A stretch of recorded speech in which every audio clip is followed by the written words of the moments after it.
Hello നമസ്കാരം. മഴതോരും മുമ്പേയുടെ വരാൻ പോകുന്ന ഒരു അടിപൊളി എപ്പിസോഡിൻ്റെ സ്റ്റോറിയാണ് പറയാൻ പോകുന്നത്. അപ്പോൾ എല്ലാവരും സ്റ്റോറി മുഴുവനായിട്ട് കേൾക്കുക. സംഭവബഹുലമായ കഥാമുഹൂർത്തങ്ങളിലൂടെയാണ് നമ്മുടെ മഴതോരും മുൻപ് ഇപ്പോൾ കടന്നു പോയിക്കൊണ്ടിരിക്കുന്നത്. ബാലചന്ദ്രൻ എല്ലാ സത്യങ്ങളും അറിഞ്ഞിരിക്കുകയാണ്. അത് അന്വേഷിക്കാനായിട്ട് നീലഗിരിയിൽ പോവുകയും ഗംഗാധരൻ മേനോനെയും മാലതിയും കണ്ട് സംസാരിക്കുകയും എല്ലാ സത്യങ്ങളും അറിഞ്ഞു വന്നതിന് ശേഷം കടുത്തൊരു മദ്യപാനിയെ പോലെയാണ് ബാലചന്ദ്രൻ പെരുമാറുന്നത്. അങ്ങനെ വീട്ടിലിരുന്ന് മദ്യപിക്കുന്ന സമയത്ത് താഴെ വീഴുകയാണ്. അലീനയാണ് രക്ഷിക്കുന്നത്. അറ്റാക്കാണ് ബാലചന്ദ്രന് സംഭവിച്ചിട്ടുള്ളത്. അങ്ങനെ ഹോസ്പിറ്റലിലേക്ക് എത്തിക്കുന്നുണ്ട്. അപ്പോൾ ഇതൊക്കെ നമ്മൾ കണ്ടു കഴിഞ്ഞതാണ്. അങ്ങനെ ഹോസ്പിറ്റലിൽ എത്തുന്ന സമയത്ത് അലീനയും കൂടെ ഹോസ്പിറ്റലിലേക്ക് പോകുന്നുണ്ട്. അവിടെ വെച്ചും വൈജയന്തി അലീനയോട് ദേഷ്യപ്പെടുകയാണ്. ഇവൾ എന്തിനാണ് ഇവിടെ നിൽക്കുന്നത് എന്നൊക്കെ ചോദിച്ച് മനു ആണ് അതിന് നല്ല മറുപടി കൊടുക്കുകയും ചെയ്യുന്നുണ്ട്.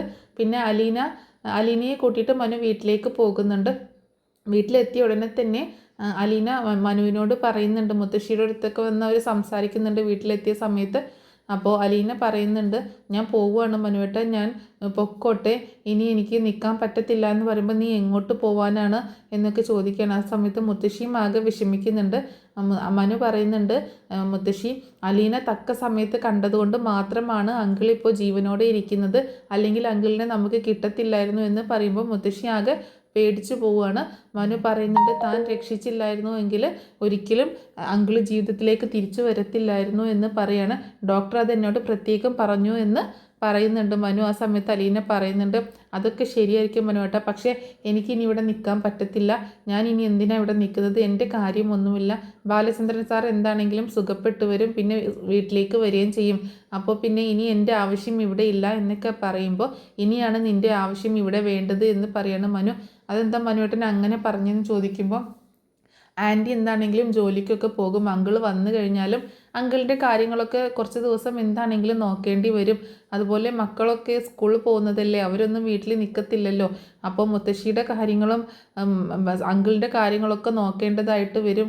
ആൻറ്റിക്കാണെങ്കിൽ ജോലി ലീവാക്കിയിട്ട് ഇരിക്കാനൊന്നും പറ്റത്തില്ല. അതുകൊണ്ട് വീട്ടിൽ നിൻ്റെ ആവശ്യം ഇപ്പോൾ കൂടുതലായിട്ട് വന്നേക്കാണ്, അതുകൊണ്ട് നീ ഇപ്പോൾ പോവരുത് എന്ന് പറയാണ്. അതല്ല മനുവേട്ട, മാഡം എന്നെ ഇവിടെ നിന്ന് പറഞ്ഞേക്കാൻ തീരുമാനിച്ചതല്ലേ, എന്നോട് ഇവിടെ നിന്ന് പോകാൻ പറഞ്ഞതല്ലേ, ഇനിയിപ്പോൾ ഞാൻ എങ്ങനെ ഇവിടെ നിൽക്കും?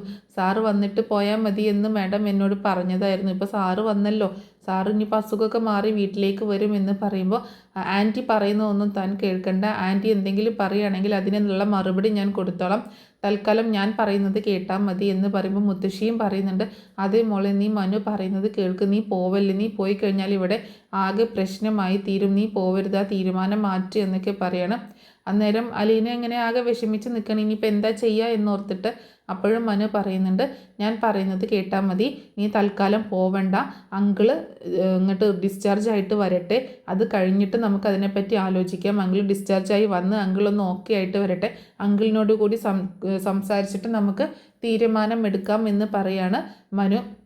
അപ്പോൾ മാഡം അതിനൊന്നും സമ്മതിക്കാൻ സാധ്യതയില്ല എന്ന് അലീന പറയുമ്പോൾ, ആൻറ്റി എന്ത് പറഞ്ഞാലും അതിനുള്ള മറുപടി ഞാൻ കൊടുത്തോളാം, നീ അതിനെക്കുറിച്ച് ഓർത്ത് വിഷമിക്കേണ്ട കാര്യമില്ല.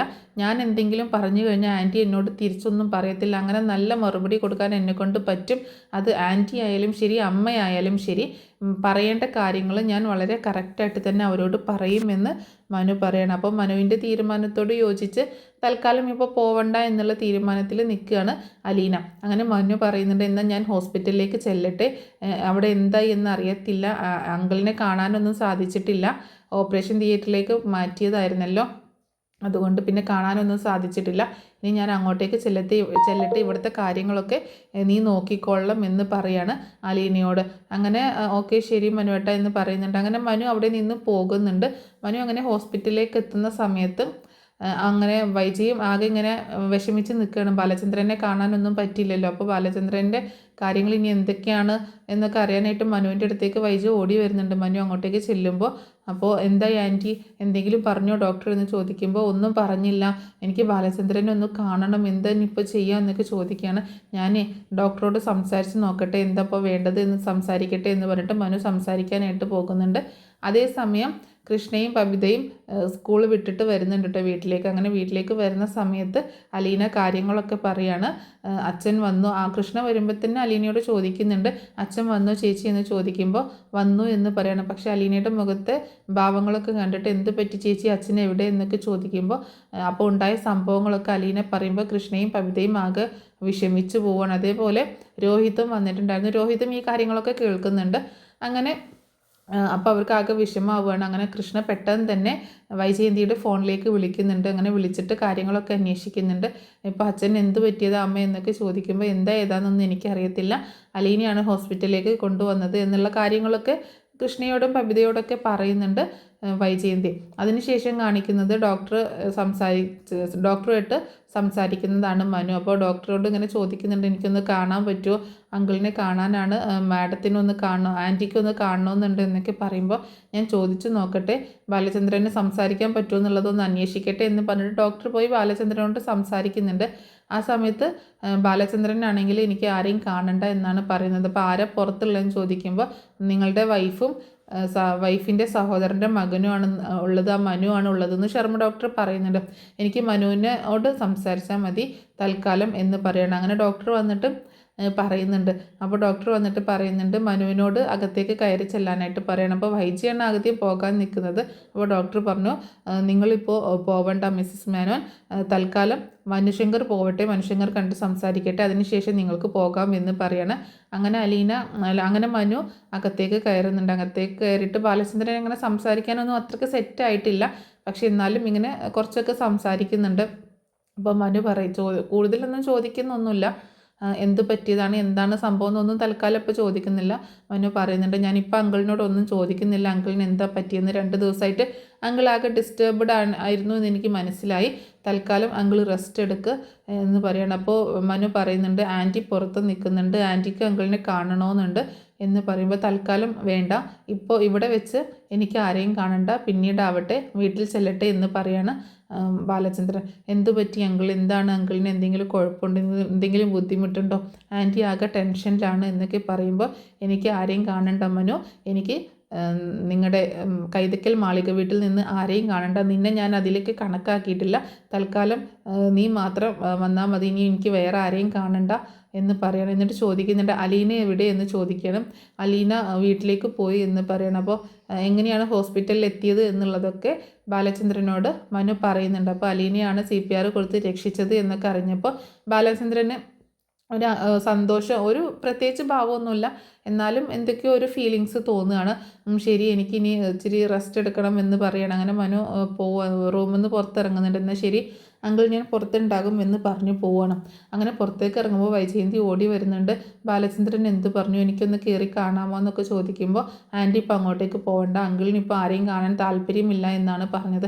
അതെന്താ, എന്നെ കണ്ടാൽ ഞാൻ എന്ത് ചെയ്തിട്ടാണ് എന്നോട് ഇങ്ങനെ വാശിയും ദേഷ്യം കാണിക്കുന്നത്, ഞാനൊന്നും ചെയ്തില്ലല്ലോ എന്നൊക്കെ പറഞ്ഞ് ഇങ്ങനെ പറയുമ്പോൾ അതൊന്നും എനിക്കറിയത്തില്ല ആൻറ്റി തൽക്കാലം ഒരു കാര്യം ചെയ്യേ, ആൻറ്റി ഇവിടെ നിൽക്കണ്ട, തൽക്കാലം ഇന്ന് വീട്ടിലേക്ക് പൊക്കോ, വീട്ടിൽ പോയിട്ട് പോര് എന്ന് പറയാൻ, നാളെ വന്നാൽ മതി, തൽക്കാലം ഞാനുണ്ടല്ലോ, ഇനിയിപ്പോൾ ആരെയും അകത്തേക്കൊന്നും കയറ്റത്തില്ല, അപ്പോൾ ഞാനിവിടെ നിന്നോളാം എന്ന് പറയണം. അങ്ങനെ വൈജയന്തി പോവാൻ കൂട്ടാക്കുന്നില്ല. അപ്പോൾ വീണ്ടും മനു പറയുന്നുണ്ട്, ആൻറ്റി പൊക്കോ, ഇവിടെ നിൽക്കണ്ട, തൽക്കാലം വീട്ടിലേക്ക് പൊക്കോ എന്ന് പറഞ്ഞ് അങ്ങനെ നിർബന്ധപൂർവ്വം വൈജയന്തിയെ വീട്ടിലേക്ക് പറഞ്ഞയക്കുകയാണ്. അങ്ങനെ വീട്ടിലെത്തുന്ന വൈജയന്തിയോട് പെട്ടെന്ന് മക്കളൊക്കെ കൂടി വന്നിട്ട് കാര്യങ്ങളൊക്കെ ചോദിക്കുന്നുണ്ട്, അച്ഛനെ എങ്ങനെയുണ്ട് എന്നൊക്കെ ചോദിക്കുമ്പോൾ വൈജയന്തി കുറച്ച് ദേഷ്യത്തിലാണ്, എനിക്കറിയത്തില്ല, എന്നെ കാണണ്ട എന്നാണ് പറഞ്ഞത്, ഞാൻ എന്ത് ചെയ്തിട്ടാണെന്ന് എനിക്ക് മനസ്സിലാവുന്നില്ല എന്നൊക്കെ പറയുന്ന സമയത്ത് അലീന അങ്ങോട്ടേക്ക് വരുന്നുണ്ട്. അങ്ങനെ അലീനയോട് കാര്യങ്ങളൊക്കെ ഡീറ്റെയിൽ ആയിട്ട് ചോദിക്കുന്നുണ്ട്, ബാലചന്ദ്രൻ എപ്പോഴാണ് വന്നത്, എങ്ങനെയാണ് വന്നത് എന്നുള്ള കാര്യങ്ങളൊക്കെ ചോദിക്കുകയാണ് വൈജ. അപ്പോൾ ആ സമയത്ത് ഉണ്ടായ കാര്യങ്ങളൊക്കെ അലീന പറയുകയും ചെയ്യുന്നുണ്ട്. അങ്ങനെ റൂമിൽ ഇങ്ങനെ വീണ് കിടക്കുകയായിരുന്നു എന്നൊക്കെ പറഞ്ഞല്ലോ. അങ്ങനെ വൈജയന്തി നേരെ റൂമിലേക്കാണ് പോകുന്നത്. അങ്ങനെ റൂമിൽ ചെല്ലുമ്പോൾ ബാലചന്ദ്രൻ്റെ ബാഗ് അവിടെ ബെഡിൽ കിടക്കുന്നത് കാണുകയാണ്. സാധനങ്ങളൊന്നും അത്ര ഒരു സെറ്റിലല്ല ഇരിക്കുന്നത്. അപ്പോൾ ബാലചന്ദ്രൻ അവിടെ തോക്ക് എടുത്തിട്ടുണ്ടായിരുന്നല്ലോ, അപ്പോൾ ആ തോക്കൊക്കെ അവിടെ തന്നെ അതേപോലെ ഇരിക്കുന്നുണ്ട്. അതുപോലെ ബാലചന്ദ്രൻ്റെ ഫോണും അവിടെ ഇരിപ്പുണ്ട് കേട്ടോ. അപ്പോൾ വൈജയന്തി ആ ഫോൺ എടുക്കുകയാണ്. അങ്ങനെ ഫോൺ എടുത്തിട്ട് അതിൽ എന്താണ്, ആരെയാണ് വിളിച്ചത് എന്നുള്ളതൊക്കെ നോക്കാനായിട്ട് ശ്രമിക്കുകയാണ്. അപ്പോൾ അതിൽ വേറെ ആരെയും വിളിച്ചിട്ടൊന്നും ഉണ്ടായിരുന്നില്ല, നമ്മുടെ ആ കടയിലുള്ള ഷോപ്പിലുള്ള ഒരു ആളുണ്ടല്ലോ, ഗോവർദ്ധൻ എന്ന് പറഞ്ഞിട്ടുള്ള, അയാളെ വിളിച്ചത്, അയാൾ ഇങ്ങോട്ടേക്ക് വിളിച്ചതും മാത്രമാണ് അതിൽ അറ്റൻഡ് ചെയ്തതായിട്ട് കാണിക്കുന്നത്. അതിൻ്റെ മുന്നേ വൈജി വിളിച്ചതും മനു വിളിച്ചതും ഒക്കെ മിസ്ഡ് കോളായിട്ട് അവിടെ അങ്ങനെ കിടക്കുകയാണ്. അതുപോലെ പിന്നെ ഗംഗാധരനെ ഒന്നും ബാലചന്ദ്രൻ കോണ്ടാക്ട് ചെയ്തിട്ടുണ്ടായിരുന്നില്ല. അപ്പോൾ അതിൽ ആരെയും വിളിച്ചതായിട്ടോ അങ്ങനെയൊന്നും കാണുന്നില്ല. ഒരു പക്ഷേ ഇനി ഒരു സാധ്യതയുള്ളത് ബാലചന്ദ്രൻ്റെ വാട്സപ്പ് എടുത്ത് നോക്കാനാണ്. പക്ഷേ അതിന് അത്ര വലിയ സാധ്യത കാണുന്നില്ല. കാരണം വാട്സപ്പ് എടുത്ത് നോക്കുമ്പോൾ അതിലെ കാര്യങ്ങളൊക്കെ അറിയാനുള്ളൊരു സാധ്യതയുണ്ട്. അലീന വൈജയുടെ മകളാണ് എന്നുള്ളൊരു കാര്യമൊക്കെ വൈജ മനസ്സിലാക്കുമല്ലോ. അപ്പോൾ അതിനുള്ളൊരു സാധ്യതയില്ല. കാരണം ഒരു പക്ഷേ കോണ്ടാക്റ്റ് പോലും നോക്കാൻ പറ്റുന്ന രീതിയിലായിരിക്കത്തില്ല. കാരണം ഫോണിന് ലോക്ക് ഉണ്ടായിരിക്കും. അപ്പോൾ ആ ലോക്ക് വൈജയ്ക്ക് അറിയത്തില്ലായിരിക്കും. ഇനിയിപ്പോൾ അറിയുമെങ്കിൽ തന്നെ വാട്സപ്പ് എടുത്ത് നോക്കാനുള്ള ഒരു സാധ്യത അതിൽ കാണുന്നില്ല. ഇനിയിപ്പോൾ അഥവാ എടുത്ത് നോക്കിയാൽ പോലും അതിൽ ഡിലീറ്റഡ് മെസ്സേജ് ആയിട്ടായിരിക്കാം കിടക്കുന്നത്. ബാലചന്ദ്രൻ ഒരു പക്ഷേ അത് ഡിലീറ്റ് ചെയ്തിട്ടുണ്ടായിരിക്കാം. അപ്പോൾ എന്താണെങ്കിലും ബാലചന്ദ്രന് എന്തായിരിക്കാം പറ്റിയത് എന്ന് അറിയാനുള്ള ഒരു തത്രപ്പാടിലാണ് വൈജയന്തി. അതിനുള്ള കാര്യങ്ങളൊക്കെയാണ് അന്വേഷിക്കുന്നത്. അങ്ങനെ പിന്നീട് കൃഷ്ണ ഹോസ്പിറ്റലിലേക്ക് ചെല്ലുന്നുണ്ട്. പിറ്റേ ദിവസം കൃഷ്ണയാണ് പിറ്റേ ദിവസം ഹോസ്പിറ്റലിലും ബാലചന്ദ്രന് കൂട്ടായിട്ട് നിൽക്കുന്നത്. കൃഷ്ണ ഇങ്ങനെ ഭയങ്കര വിഷമിച്ചിട്ട് അച്ഛനോടൊക്കെ സംസാരിക്കുമ്പോൾ ബാലചന്ദ്രന് ഭയങ്കര വിഷമാവുന്നുണ്ട്. അച്ഛൻ്റെ കൈയൊക്കെ പിടിച്ചിട്ട് സംസാരിക്കണം. ആ സമയത്ത് കൃഷ്ണ പറയുന്നുണ്ട് അമ്മയ്ക്ക് അച്ഛനെ കാണണമെന്നുണ്ട്, അച്ഛൻ എന്താ അമ്മയോട് മിണ്ടാത്തത് എന്നൊക്കെ സംസാരിക്കുമ്പോൾ ബാലചന്ദ്രൻ ഭയങ്കരമായിട്ട് വയലൻ്റ് ആവുന്നുണ്ട്. എനിക്ക് ആരെയും കാണണ്ട എന്നൊക്കെ പറഞ്ഞ് ഒച്ചപ്പാട്ടും ബഹളമൊക്കെ ഉണ്ടാക്കുന്നുണ്ട്. പിന്നെ ഒന്ന് കൂളാക്കുകയും ചെയ്യുന്നുണ്ട്. അതുപോലെ കുറേ സംഭവങ്ങൾ വരാനായിട്ട് പോകുന്നുണ്ട്. അതുപോലെ മനു അതുപോലെ നമ്മുടെ ബബിതയും ഒക്കെ ഹോസ്പിറ്റലിൽ വരുന്നുണ്ട്. ബബിതയുടെ ഫോണ് വാങ്ങി ബാലചന്ദ്രൻ പരിശോധിക്കുന്ന ഒരു സീനൊക്കെ കാണിക്കുന്നുണ്ട് കേട്ടോ. ബബിതയെ പറ്റി കുറച്ച് നിഗൂഢതകൾ ഉള്ളത് കൊണ്ട് അത് കൃഷ്ണയിൽ നിന്ന് അറിഞ്ഞത് കൊണ്ട് ബബിതയുടെ ഫോണൊക്കെ വാങ്ങിച്ച് പരിശോധിക്കുന്ന ഒരു സീനുണ്ട്. അപ്പോൾ ബബിതയാണെങ്കിൽ ആകെ പേടിച്ച് നിൽക്കുകയാണ്. ഇതൊക്കെ നീ അറിയോ എന്നോർത്തിട്ട് ബബിതയുടെ ഒരു കേസൊക്കെ വരുന്നുണ്ട് കേട്ടോ. കാരണം ബബിതയ്ക്ക് ഒരു പ്രണയമൊക്കെ ഉണ്ട്. അത് അത്ര നല്ല പ്രണയമൊന്നുമല്ല. അപ്പോൾ അതിൻ്റേതായിട്ടുള്ള കുറച്ച് പ്രശ്നങ്ങളൊക്കെ ഉണ്ടാക്കുന്നുണ്ട്. കാരണം വൈജ മക്കളുടെ കാര്യത്തിലൊന്നും വല്ലാണ്ട് അന്വേഷിക്കുക ഇടപെടുകയൊന്നും ചെയ്യാത്തത് കാരണം മക്കൾ തോന്നിയതുപോലെയാണ്. അപ്പോൾ വൈജയുടെ ഏകദേശം ഒരു ക്യാരക്ടറിലാണ് ബബിത വളർന്നു വരുന്നത്. അപ്പോൾ ബബിതയ്ക്ക് കണ്ണും മൂക്കൊന്നും ഇല്ലാതെ ഓരോ അബദ്ധത്തിൽ ചെന്ന് വീഴുന്നൊക്കെ ഉണ്ട്. ബാലചന്ദ്രൻ കൂടുതൽ സ്ട്രിക്റ്റായി മാറുകയാണ് മക്കളുടെ കാര്യത്തിലൊക്കെ പിന്നീട് അങ്ങോട്ടേക്ക്. അങ്ങനെ പിന്നീട് അലീനയെ പറ്റി അന്വേഷിക്കുന്നുണ്ട്. അപ്പോൾ അലീന വീട്ടിലാണല്ലോ, അലീന ഹോസ്പിറ്റലിലേക്ക് വരുന്നില്ല, വൈജ സമ്മതിക്കുന്നില്ല. പിന്നീട് രോഹിത്തൊക്കെ ഹോസ്പിറ്റലിൽ വരുന്നുണ്ട്. അച്ഛൻ്റെ കാര്യങ്ങളൊക്കെ അന്വേഷിക്കാനും ഒക്കെ ആയിട്ട് രോഹിത്തും ഹോസ്പിറ്റലിലേക്കൊക്കെ വരുന്നുണ്ട്. അതുപോലെ കമലയാണെങ്കിൽ വിളിച്ചിട്ട് ഗംഗാധരനെയും മാലതിയും കാര്യങ്ങളൊക്കെ അറിയിക്കുന്നുണ്ട് കേട്ടോ. ഇങ്ങനെ ബാലചന്ദ്രൻ ഇങ്ങനെ ഹോസ്പിറ്റലൈസ്ഡ് ആയ കാര്യം അറിയിക്കുകയാണ്. അത് കേട്ടപ്പോൾ അവരാകെ ഷോക്കാവുകയും അവർ പിന്നെ ബാലചന്ദ്രനെ കാണാനായിട്ട് ഹോസ്പിറ്റലിലേക്ക് വരുമ്പോൾ വൈജയുമായിട്ടൊരു പ്രോബ്ലമൊക്കെ ഉണ്ടാകുന്നുണ്ട്. വൈജയുമായിട്ട് വഴക്കൊക്കെ ഉണ്ടാകുന്നുണ്ട്. നിങ്ങൾ തമ്മിൽ എന്തെങ്കിലും പ്രശ്നമുണ്ടോ, നീ എന്തെങ്കിലും അവനോട് മോശമായിട്ട് പെരുമാറിയിട്ടുണ്ടോ, ബിഹേവ് ചെയ്തിട്ടുണ്ടോ എന്നൊക്കെ ചോദിച്ച് വളരെയധികം രോഷമായിട്ട് തന്നെ ഒരു ദേഷ്യത്തോടു കൂടി തന്നെ ഗംഗാധരൻ സംസാരിക്കുമ്പോൾ വൈജയും ആകെ ദേഷ്യപ്പെടുന്നുണ്ട്. വൈജയ്ക്ക് എന്ന് പറഞ്ഞാൽ 3 ആങ്ങളമാർക്കൊരു പെങ്ങൾ എന്നാണെങ്കിലും വൈജയ്ക്ക് ഭയങ്കര ദേഷ്യവും വാശിയൊക്കെ ഇച്ചിരി കൂടുതലാണ്. അപ്പോൾ ചേട്ടന്മാരാണെങ്കിലും അവരോടൊക്കെ കുറച്ച് വാശിയിലും ദേഷ്യത്തിലൊക്കെ തന്നെയാണ്. വൈജ വിചാരിച്ച കാര്യം നടക്കണം എന്നുള്ള ഒരു രീതിയിൽ. അതുപോലെ വൈജയുടെ കുറേ കാര്യങ്ങളൊന്നും നടന്നില്ലല്ലോ, കുറേ കാര്യങ്ങൾക്ക് ഇവർ തടസ്സമായിട്ട് നിന്നതല്ലേ, അതിൻ്റെ കുറച്ച് വാശിയും ദേഷ്യമൊക്കെ അവരോട് കാണിക്കാറുണ്ട്. അപ്പം കൂടുതലായിട്ട് വൈജയോട് എതിർക്കാനും ഒക്കെ പോയി കഴിഞ്ഞാൽ നല്ല രീതിയിൽ വൈജ സംസാരിക്കുകയും ചെയ്യും. അപ്പോൾ അതുകൊണ്ട് തന്നെ കൂടുതലായിട്ടൊന്നും ഇതാക്കുന്നില്ല. പക്ഷേ വൈജയോട് ഇവർ പറയുന്നില്ല കേട്ടോ ബാലചന്ദ്രൻ അവിടെ വന്നിരുന്നു എന്നുള്ളതും കാര്യങ്ങളൊക്കെ മനസ്സിലാക്കി എന്നുള്ള കാര്യമൊന്നും വൈജയോട് ഗംഗാധരനോ മാലതിയോ ഒന്നും പറയുന്നില്ല. പക്ഷെ അവർ മാറി നിന്ന് സംസാരിക്കുന്നുണ്ട്. ആ ഒരു പ്രശ്നം കൊണ്ടാണ് ബാലചന്ദ്രൻ ഇങ്ങനെ വന്നത്, ബാലചന്ദ്രൻ്റെ ഈ ഒരു അവസ്ഥയ്ക്ക് ശരിക്കും കാരണക്കാർ നമ്മളും കൂടിയല്ലേ എന്നൊക്കെ ഇങ്ങനെ പറയുന്നുണ്ട്. അപ്പോൾ വൈജയോട് ഇതിനെപ്പറ്റിയൊന്നും സംസാരിക്കുന്നില്ല. പിന്നീട് വൈജയോട് ബാലചന്ദ്രൻ ദേഷ്യപ്പെടുന്നൊരു സീൻ കാണിക്കുന്നുണ്ട്. അതിൽ വൈജ നന്നായിട്ട് എതിർക്കുന്നതും വൈജ ഒരുപാട് ദേഷ്യപ്പെടുന്നതും ഒക്കെ കാണുന്നുണ്ട്. മിക്കവാറും തൻ്റെ സ്വത്തിൻ്റെ ഒരു പങ്ക് അലീനയ്ക്ക് എഴുതി കൊടുക്കുന്നതിൻ്റെ ഒരു പേപ്പറായിരിക്കാം ബാലചന്ദ്രൻ അതിൽ കാണിക്കുന്നത്. തൻ്റെ സ്വത്ത് വീതം വെക്കുന്നതും അതിൽ ഒരു പങ്ക് അലീനയ്ക്ക് കൂടി അവകാശപ്പെട്ടതായിട്ട് ബാലചന്ദ്രൻ എഴുതി വെക്കുന്നതും ആയിരിക്കാനാണ് ഒരു സാധ്യതയുള്ളത്. അപ്പോൾ എന്താണെങ്കിലും ഭയങ്കരമായിട്ട് ദേഷ്യപ്പെടുന്നുണ്ട് വൈജ. പക്ഷെ ആ സമയത്ത് ബാലചന്ദ്രൻ നന്നായിട്ട് വൈജയോട് ഷൗട്ട് ചെയ്യുന്നുണ്ട്. ആ സമയത്താണ് ബാലചന്ദ്രൻ്റെ അടുത്തേക്ക് വൈജ ചെല്ലുന്നത്. അത്രയും നാളും ബാലചന്ദ്രൻ കാണാൻ കൂട്ടാക്കിയിട്ടുണ്ടായിരുന്നില്ല വൈജയെ.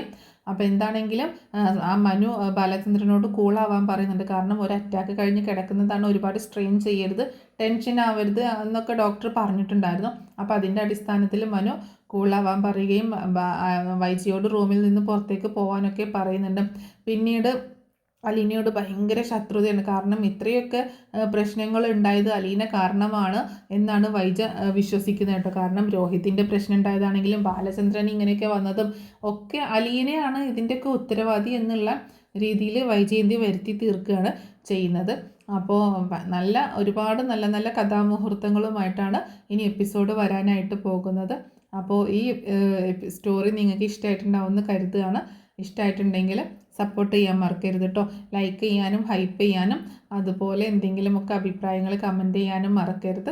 Thanks for watching.